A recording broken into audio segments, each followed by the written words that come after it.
Hi everyone, it's Wednesday the 25th of May, and this week we have Alexandria as the challenge map set. We got Beta as star hero and charged warriors to help us. This is probably Beta's best map set to have him as leader.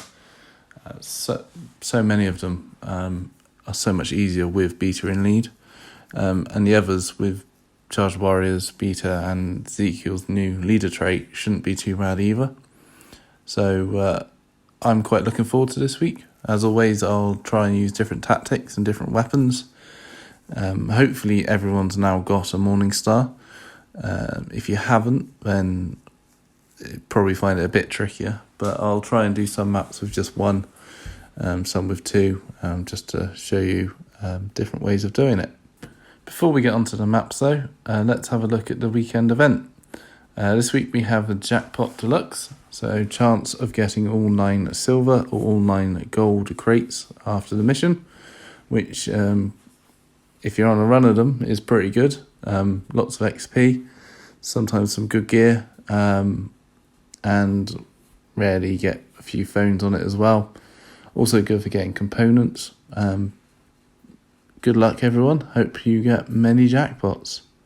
And now on to the maps. First map we've got this week is the Backlot. So you've got to find 3 out of 6 crates and then get back to the exit. This one gets pretty tough at high levels, sort of nightmare. You've got a tank and quite a few starting walkers. There is quite a lot of space to prowl once you've thinned the herd a bit. So taking someone with threat reduction, I took Daryl here, or Rick would probably be good as well, and 2 warriors. You'll probably be able to get the threat down not too bad and then work on the tank. We've got Zeke, obviously being able to push it away is going to be a massive bonus. Once you've got the 3 correct crates, you have to go back to the start, but there is an auto spawn. So I often like to leave the nearest box to me there till last, if I can. That puts you in a good position to get to the exit quite quickly. The auto spawn comes in as it looks like here. So 2 normal walkers and a tank at the top, and I believe 1 comes down at the bottom as well. So as you can see, that top right box had been the last box, and I had Beta ready to go to stun those 2 that are spawned, and then you could get to the line with the scout from that box, and not have to worry about the tank, killing the tank or anything. Doesn't always work that well if you're up against the higher levels and you're rushing a bit. You might not have charge points, but I'll show you. I'm sure you'll see it in some of my videos how to deal with it at that point. The next map we've got is called a Red Carpet. This is a get to exit. There's quite a few starting walkers sort of right in your face, and there's also a tank which is wandering around.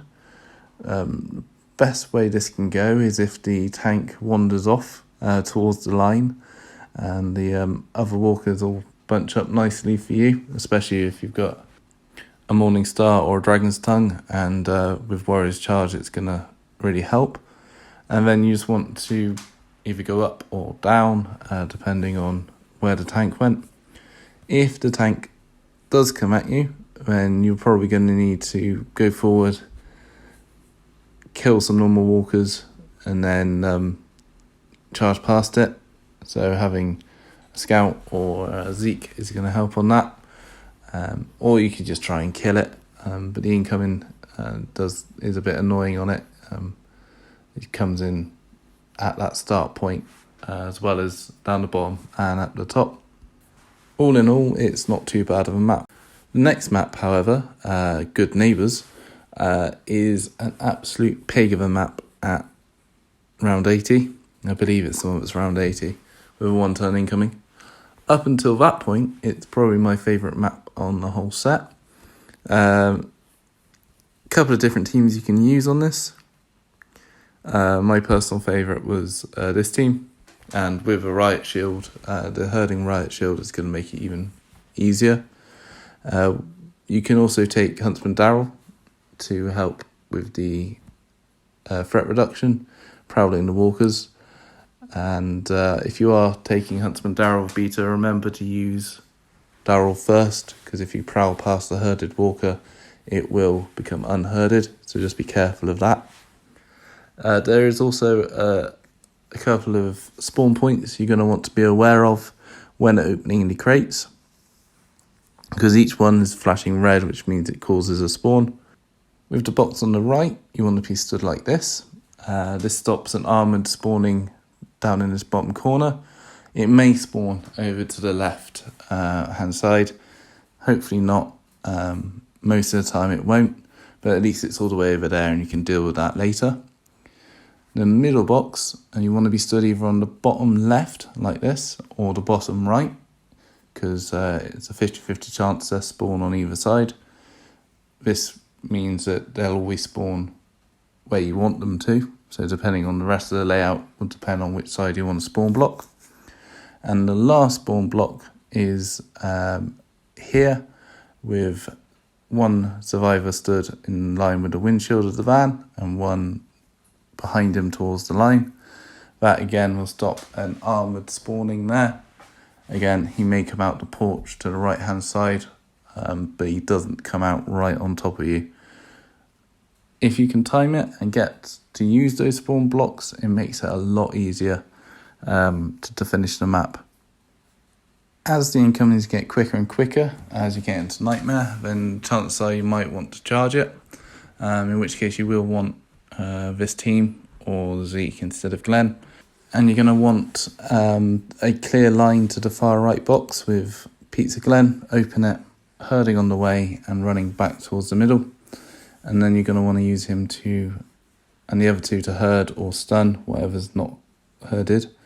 Next turn, you're going to want to open the middle one as quickly as possible, herding on the way again, and then on to the left one. But I'll show you the speedier way. There is more risk, but you'll probably need it in Nightmare. The next map we've got is Big Boss Man.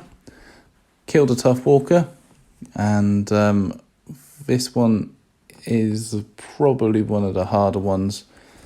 It is doable, and before Nightmare, particularly, Beta's actually not a bad shout for a hero. There is quite a lot of space, as you can see, to herd, but you do need to be able to kill them quite quickly at the same time. So I'll be trying a few different teams on that to see what works best. Once you've killed the tough walker, it does create an auto spawn, and that comes in on the right and left hand side like this. So what you want to do is try and kill the tough walker in Overwatch or letting it burn out, so that you have all your actions left to deal with the incoming when it comes in, and you don't really want to be stood where I am. Not quite sure what's happening there. You want to either be in the middle or on the left hand side with charge attacks ready to go. That gives you plenty of time to sort yourself out before the ones on the right get to you. The next map is called Gate Crashing. This is going to be another bit of a long one because there are several spawn points on this one to go through as well. Main thing is you've got to push the gate 4 times and then get to the exits next to the car where you start. A couple of ways of doing this. Stun everything, spawn block and get to the exit. Kill everything that's on the starting board and keep the threat down, and then deal with the auto spawns as you open them. Or there is a way of doing it where it only takes 3 turns to get to the exit, and in Nightmare that can be invaluable to get out before the incoming. That way is the most risky and does rely quite a lot on the spawns and where they will come in, including the starting spawn. But the riot shield that herds is going to make a massive difference to that. So if you got that, should make this quite an easy one at the end. And I'll show as many different tactics for this as possible. So let's go through the spawn blocks. First one, you want to be stood with 2 survivors up the top left here. Once you open the gate, you've blocked 2 up there, but 2 do come down at the bottom left next to the car. So you'll want to be able to deal with those, or let them wander up to you and herd them on the next turn. The second spawn block is by standing 2 survivors down to the left here underneath the bush. This will spawn block all walkers that come out on the auto spawn. Then the next one is standing here. You can't completely spawn block this one. One will come out. I like to keep it against the wall so I can use a Morning Star to stun it. So you can see it coming out the bushes there. Get that stunned, and then you're on to the last push. For the last push, you want to be stood down here next to the car. Do make sure that the person stood next to the car has at least half an action point left before you push it, because the auto spawner will either come out on the left or the right. If it comes out on the left, you stood there, you spawn block it. If it comes out on the right, it's going to come out and your survivor on the line will be reachable. So always good to be able to move them out the way if needed. And then it's just a case of running down to the line. So I hope those spawn blocks help. They certainly help me out a lot and make it a much easier map. You can, especially if you're going through the threat reduction route. I'll show them in action, obviously, with a commentary video. And I'll also try and do a commentary video for the free turn version as well. But yeah, quite a fun map and quite tactical and strategic. So one of I really like this map set. It's got some good maps on it. The last map in the set is Yardwork, and this is a killer walkers.